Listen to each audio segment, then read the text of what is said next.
Meus irmãos, eu gostaria de convidá-los a abrir a palavra do Senhor no livro de Neemias, a este livro gracioso que muito nos tem ensinado e desafiado em nossa caminhada, sobretudo no que diz respeito ao serviço da casa de Deus. Sempre estamos aqui lembrando aos irmãos que quando pensamos naqueles que estão envolvidos na obra do Senhor, não pensamos apenas em oficiais da igreja, quais sejam pastores, presbíteros, diáconos, mas estamos falando do sacerdócio universal de todos os crentes, uma vez que cada um de nós é responsabilizado pela graça de Deus para servir sempre em amor e com grande responsabilidade, posto que o Senhor mesmo é quem nos chama.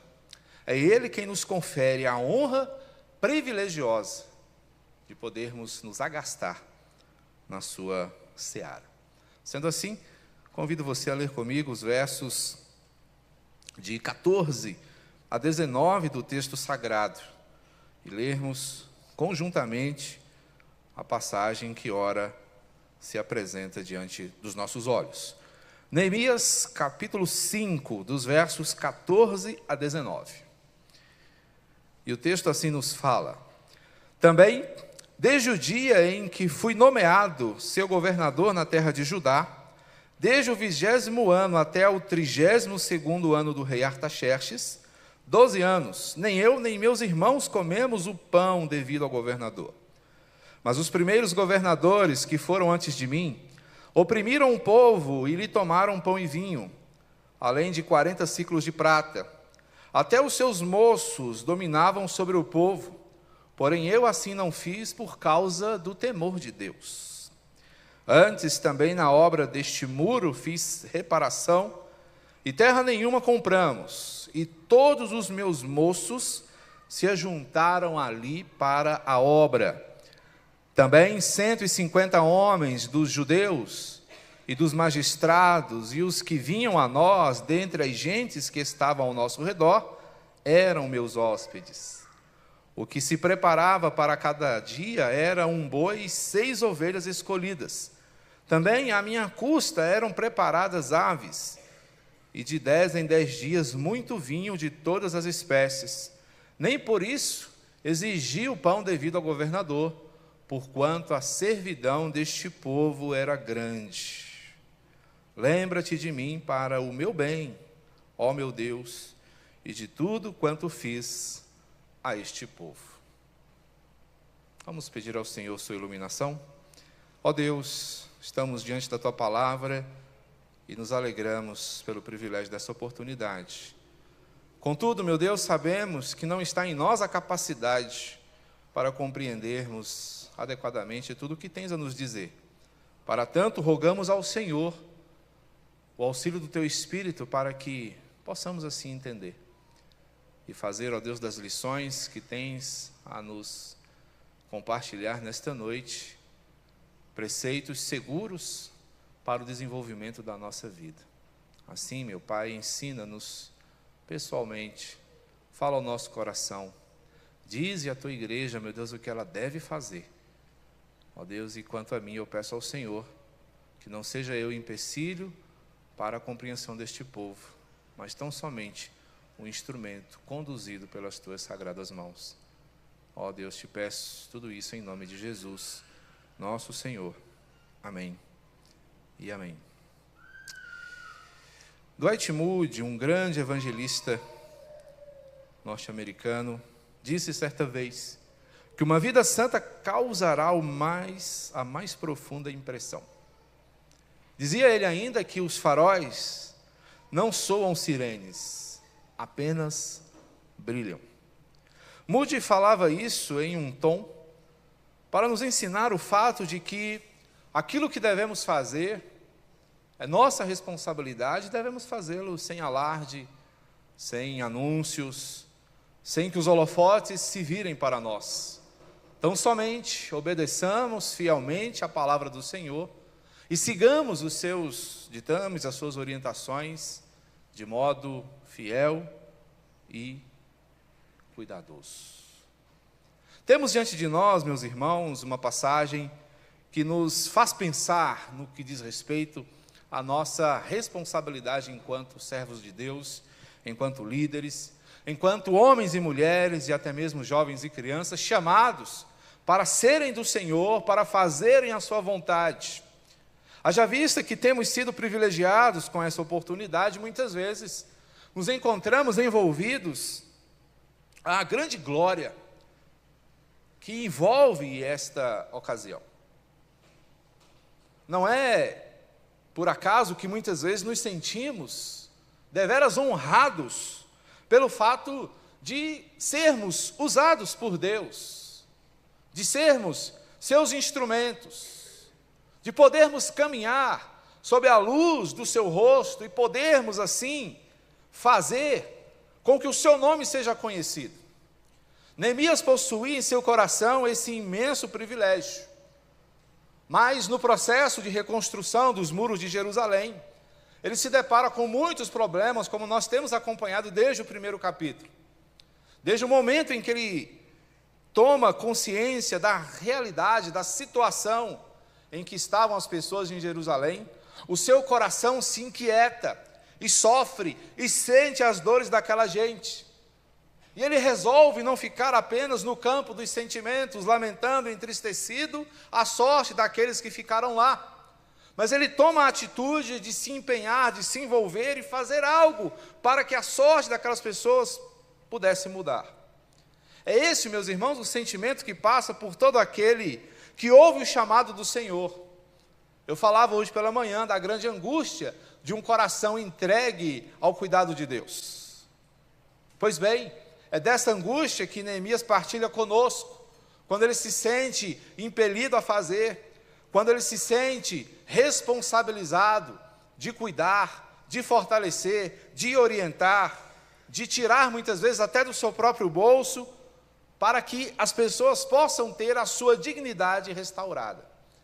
Estamos, portanto, diante de um líder que não apenas desenvolve o seu trabalho a ferro e fogo, mas de um homem que empenha tudo mais atinente à sua vida, porque ele emprega seu coração, suas emoções, a sua mente e, claro, os seus saberes para fazer com que a glória de Jerusalém volte a brilhar. Mas ele se depara com situações que o desafiam. E em meio aos escombros, ele se depara também com atitudes que refletiam o entulho da alma daqueles que deveriam cuidar e não cuidavam, que tinham tudo, que tinham recursos, que poderiam fazer bem e não faziam, o que deixa Neemias profundamente desgostoso, o que faz com que ele se posicione, repreenda. Então, estamos aqui diante de um homem que está enfrentando o reflexo de uma liderança que antes dele agiu motivada pela corrupção, que ao invés de tirar o povo do opróbrio, na verdade contribuiu para que ele se aprofundasse ainda mais nesta condição. E assim Neemias age de forma a repreender e a mudar a história daquele povo, encorajando-os à mudança, desde os maiorais até aos menores do povo. A proposta, o propósito, o afã de Neemias é que o povo experimente uma mudança completa, não apenas estética. Neemias não pretendia apenas ver uma cidade reconstruída, com seus muros no lugar, portas, tudo pintadinho, bonitinho, mas ele gostaria também de ver uma nação com uma dignidade restaurada, adorando ao seu Deus, sendo grata por tudo que ele havia feito. E é com esse espírito, meus irmãos, que nós devemos sempre nos envolver na obra de Deus. Qual é o seu objetivo em fazer parte das fileiras daqueles que adoram a Deus? Qual é a proposta ou o propósito do seu coração quando você se reconhece um membro da primeira igreja presbiteriana em Sobradinho, ou ainda membro da igreja presbiteriana do Brasil? Qual é o espírito que há em você quando você olha para si mesmo no espelho e reconhece que você é um crente, uma crente em Cristo Jesus? Há um sentimento de responsabilidade? Você consegue entender o peso desta afirmação? Neemias vai nos falar nesta oportunidade, meus irmãos, sobre uma liderança diferencial. Neemias procura desenvolver o seu papel enquanto líder daquela reconstrução, não apenas como um governador, porque ele havia sido designado como tal, para poder conduzir todas as coisas, para que ele pudesse ter as facilidades políticas, né, que o cargo exigia. Mas Neemias não se vale dessa posição para se sobressair aos demais. Ele não se vale da sua posição para se refestelar numa espécie de suntuosidade. Não. Ele mantém a sua humildade em dia e segue na perspectiva de servir as pessoas. É fantástico, meus irmãos, quando percebemos, mesmo nos escritos mais antigos, o Espírito de Cristo Jesus presente nestas orientações. Porque Cristo, sendo Rei, fez-se servo, exatamente para que nós entendamos que o nosso papel, enquanto convocados, chamados e responsabilizados por Ele, é servir aos demais com humildade, com intensidade e com um coração largo, fazendo sempre o máximo para que os outros possam experimentar conforto da parte de Deus através das nossas mãos. Eis o grande privilégio, e esta é a paga que nós recebemos quando nos dispomos a servir ao Senhor.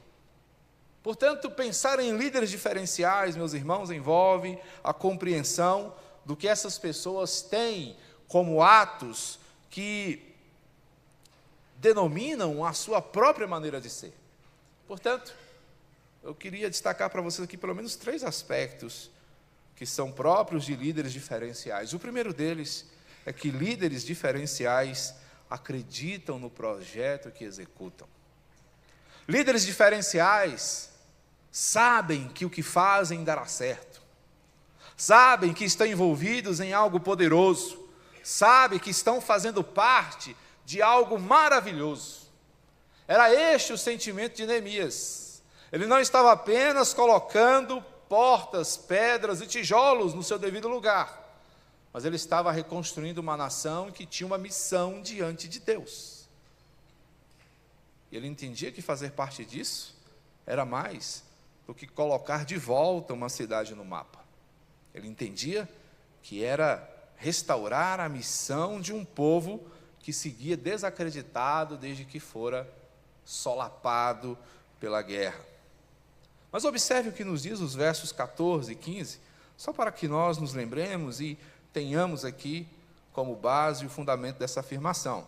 Também desde o dia em que fui nomeado seu governador na terra de Judá, desde o 20º ano até o 32º ano do rei Artaxerxes, 12 anos, nem eu nem meus irmãos comemos o pão devido ao governador. Esta expressão, meus irmãos, é muito interessante.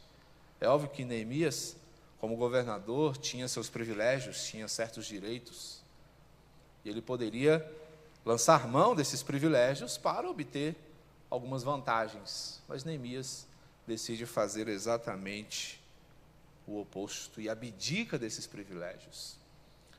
Neemias aqui faz coro com um outro pastor, só que num tempo mais recente, o qual foi Paulo, que resolveu trabalhar em uma igreja e abrir mão do salário que era seu direito. Paulo, quando pastoreava Corinto, resolveu fazer sua própria tenda, cuidar do seu próprio sustento, aliviando assim a igreja que já estava em grande dificuldade. Uma forma de contribuir para que a obra pudesse avançar de modo mais forte. Líderes diferenciais acreditam tanto no projeto que são capazes de investir do seu próprio bolso pelo bem desses projetos. São atos constantes em sua conduta. E aqui nós vemos em Neemias a mesma constância, 12 anos trabalhando da mesma maneira, 12 anos sem perder o ritmo, 12 anos seguindo firme. O que nos ensina, meus irmãos, que às vezes é preciso que nós doemos mais do que recebamos. Neemias estava tão certo de que ele estava envolvido em algo poderoso, que ele resolveu também dar o seu quinhão para que aquilo se tornasse realidade. Sabe, meus irmãos, eis aqui uma lição poderosa demais para nós. Muitas vezes esperamos bons resultados. Só que a maneira de esperar bons resultados, muitas vezes de nossa parte, é nos assentarmos e vermos o que vai acontecer. Essa não é a perspectiva de um líder, ou mesmo de um cristão diferencial. Porque aquele que quer ver a coisa acontecer, ele vai lá, ele participa, ele quer saber, ele se inteira dos detalhes, ele pergunta como ele pode ajudar, ele fica louco para fazer parte. Ele não se contenta em ser um mero espectador, ele quer deixar as suas digitais naquele projeto, ele quer fazer parte. E são exatamente esse tipo de líder, esse tipo de gente com os quais o Senhor conta.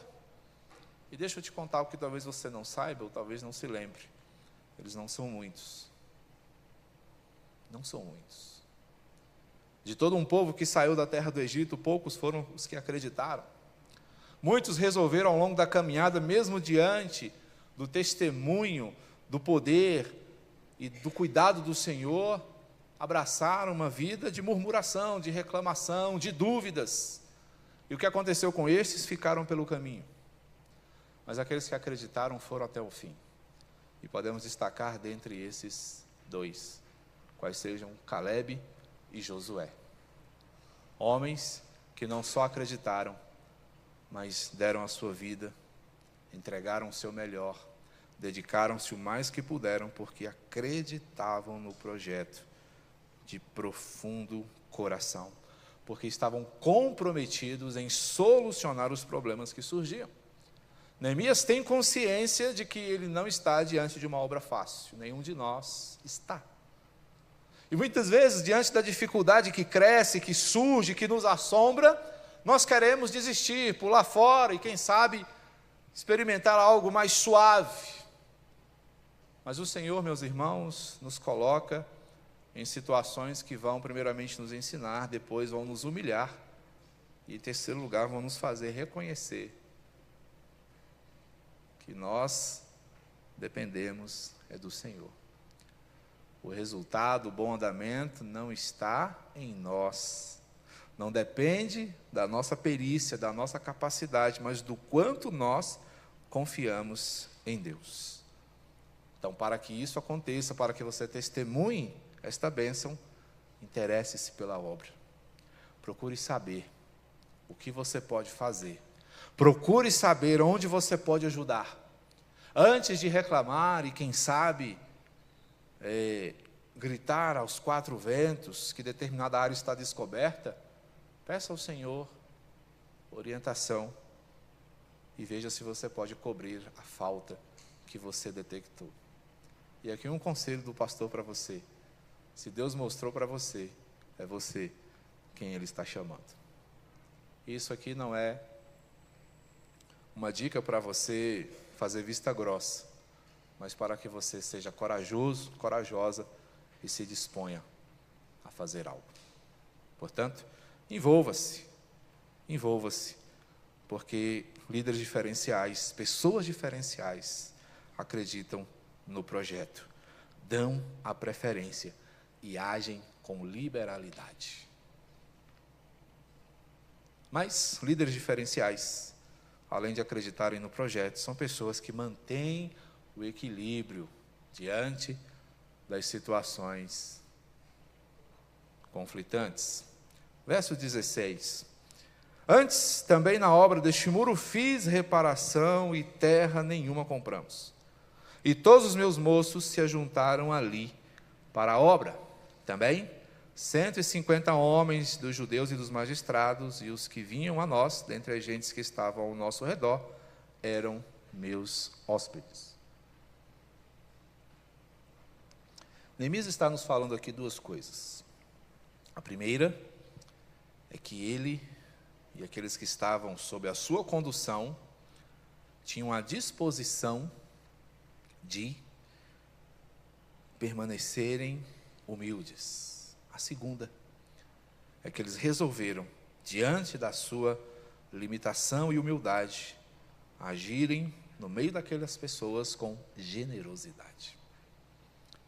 Eles procuravam manter o equilíbrio, diferentemente dos que vieram antes deles, que se entregaram, que deixaram-se levar, que tornaram-se vislumbrados pela pompa e pelo poder, eles procuram manter o equilíbrio de forma a entender que eles estavam ali para servir e não para serem servidos. Mais uma vez, o ensino de Cristo Jesus está presente aqui, muito tempo antes de ele ser conhecido do mundo. Porque, na verdade, Cristo veio com esta intenção. E assim, Neemias e os seus procuravam evitar que o espírito de exploração voltasse a atuar naqueles dias. Nos versos iniciais do capítulo 5, nós temos os relatos do quanto desgosto Neemias experimentou por verificar que aqueles que deveriam cuidar das pessoas eram exatamente os responsáveis pela sua miséria. Nós conhecemos isso com um nome muito comum, que é corrupção, que é quando aqueles que têm a responsabilidade de cuidar, não cuidam, e fazem pior, subtraem o recurso e usam para a satisfação dos seus próprios prazeres. Isso estava acontecendo em Jerusalém naqueles dias. A despeito da miséria, da vergonha, do opróbrio, da destruição, tinha gente se valendo da desgraça alheia para enriquecer. Nada que nós não conheçamos, infelizmente. Mas estamos, meus irmãos, aqui em um projeto que tem como proprietário o próprio Senhor. Neemias, então, no temor do Senhor, diz: isto não pode acontecer. Isto não combina com o projeto que nós estamos desenvolvendo.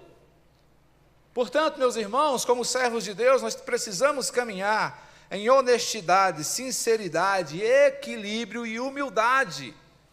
Portanto, a recomendação é que nós tenhamos a disposição de pagar o preço da liderança. Sim, muitas vezes pagar para liderar, pagar para trabalhar, dar a nossa parte para que o projeto possa avançar. Sabe por quê? O fato de sermos pessoas que acreditam no projeto coloca em nosso coração um fogo ardente pelo sucesso do empreendimento. E a gente quer ver acontecer. Como os irmãos bem sabem, eu sou um aficionado pelas questões automobilísticas e mecânicas. E algum tempo atrás eu me arvorava fazer alguns serviços.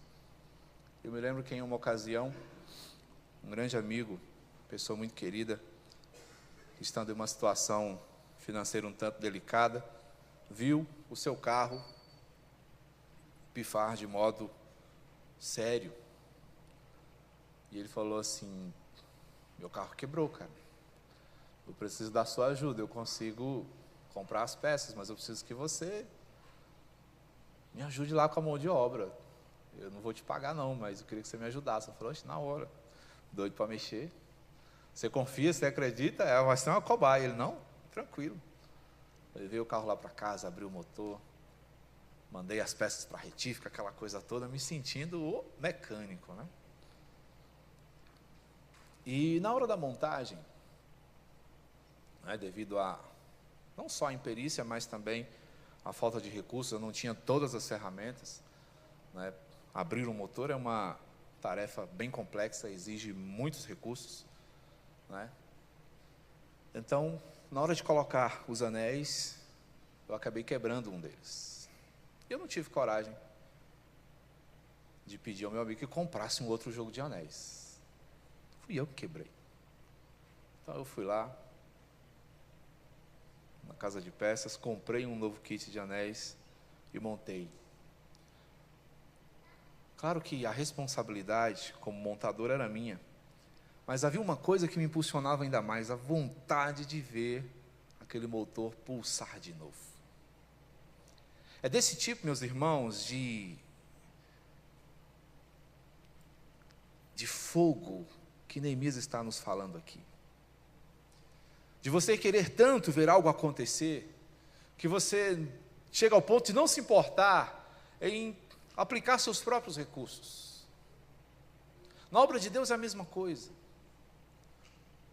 Quantas vezes a gente vê a necessidade e quer ver acontecer, quer ver pessoas sendo abençoadas, e a gente vai lá, participa, põe recurso, põe tempo, se envolve, porque nós acreditamos no que estamos fazendo.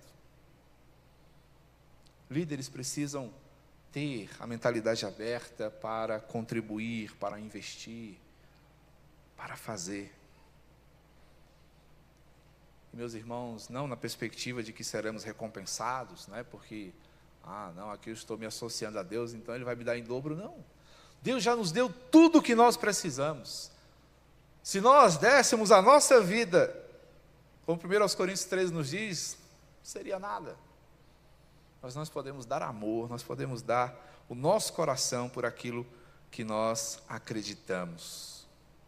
Muitas vezes liderar é uma tarefa que envolve mais culpa do que crédito. Nós seguimos muitas vezes fazendo as coisas e as coisas vão dando certo e vão acontecendo e está tudo bem. Mas experimenta pisar fora do traçado. Choverão críticas.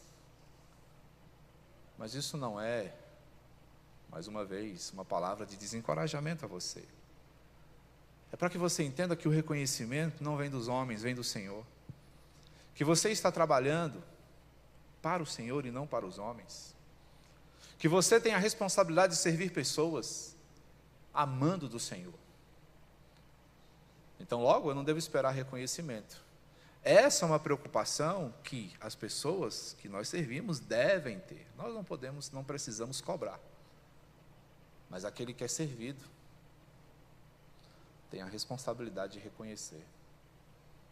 Portanto, aqueles que me abençoam recebem de minha parte a gratidão e as minhas orações e a disposição.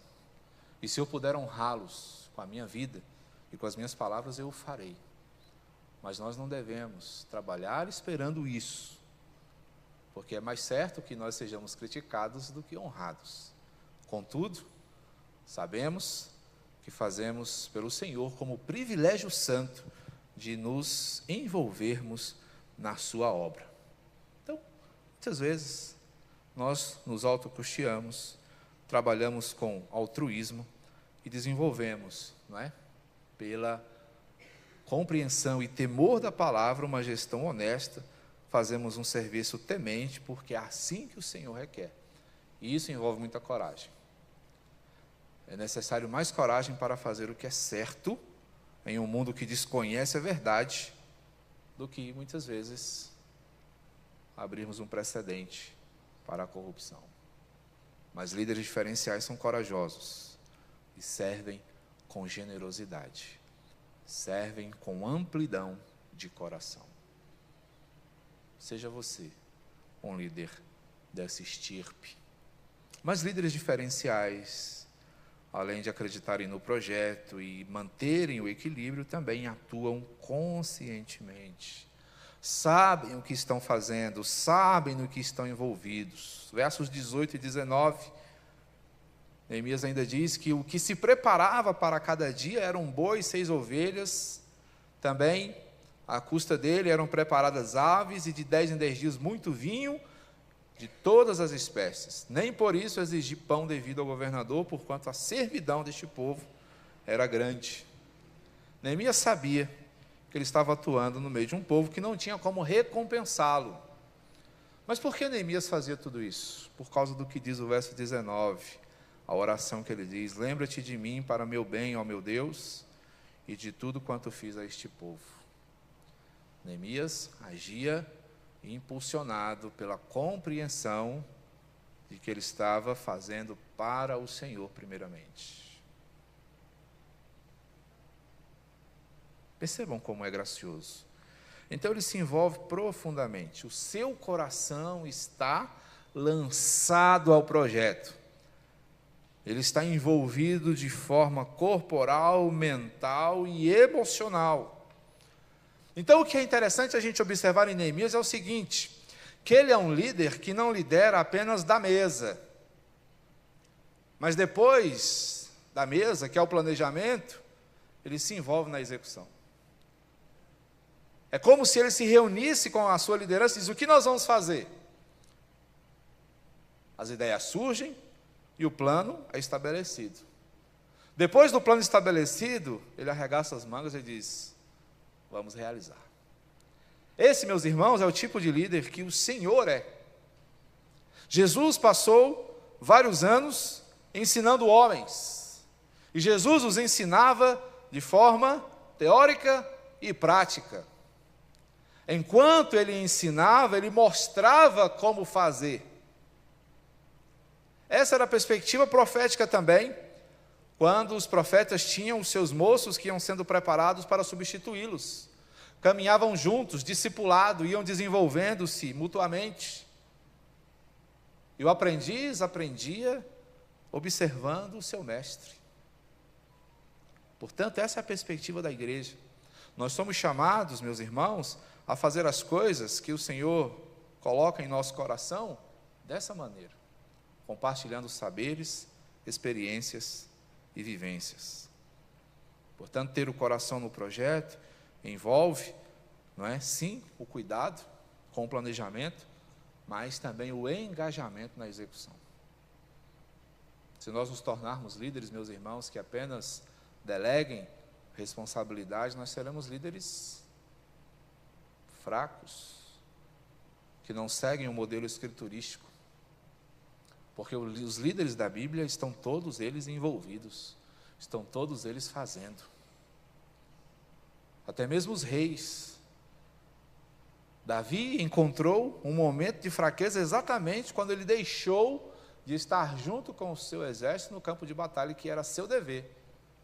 Então ele resolve ficar em casa e abre uma grande oportunidade para o pecado que arrasa com toda a sua família. Portanto, líderes que não se envolvem abrem precedentes para que o diabo faça uma devassa na sua vida. Portanto, engajamento, meus irmãos, é o que nós precisamos. E aqui é um engajamento voluntário ministerial. E quando nós pensamos em um engajamento voluntário ministerial, nós estamos pensando naquela ideia de que servir a Deus é apenas um ato voluntário. Quando eu falo de voluntariedade, eu estou falando da vontade e da disposição. Mas nós trazemos aqui o termo ministério justamente para que nós entendamos que aquele que se reconhece envolvido no ministério não pode agir apenas com base na voluntariedade, ou seja, eu vou quando quero, quando posso e quando eu entender que dá. Não. Ministros sabem que têm uma responsabilidade, portanto, não se eximem, não fogem, não pulam do barco. Eles permanecem, porque têm um ministério. E ministério é responsabilidade. E quando se fala em termos de vocação, né, este ou esta é irrevogável. Quando o Senhor nos chama, meus irmãos, Ele nos chama uma única vez, de uma vez por todas. Portanto, entenda que você é chamado para ministrar. E se somos chamados para fazê-lo, nós devemos fazê-lo com zelo e profunda dedicação. Neemias reconhece a grandeza do que ele está envolvido. Por isso ele ora, pedindo a Deus que se lembre dele e que lhe dê o equilíbrio necessário para que ele siga firme, reconhecendo a importância daquilo em que ele está envolvido. E se ele está envolvido em algo que é importante para Deus, o que ele deve fazer é fazer tudo para que o nome do Senhor seja glorificado. Portanto, líderes diferenciais atuam conscientemente e logo envolvem-se com profundidade. Não são superficiais. Eles estão mergulhados até o último fio do cabelo naquilo que se propõe a fazer. Que você e eu sejamos líderes diferenciais. Que o nome do Senhor seja honrado por meio da nossa vida. Amém? Que Deus nos abençoe grandemente. Vamos orar? Pai Santo e amado, te agradecemos pela oportunidade privilegiosa desse contato profundo com a Tua Palavra, que não vem de nós, mas do Senhor e nos exorta. Sê, portanto, ó Deus, conosco nesta oportunidade, a fim de que façamos de modo pleno aquilo que o Senhor requer de nós. Ajuda-nos por amor de Ti mesmo, a cumprir tudo aquilo que acabamos de aprender. Amém.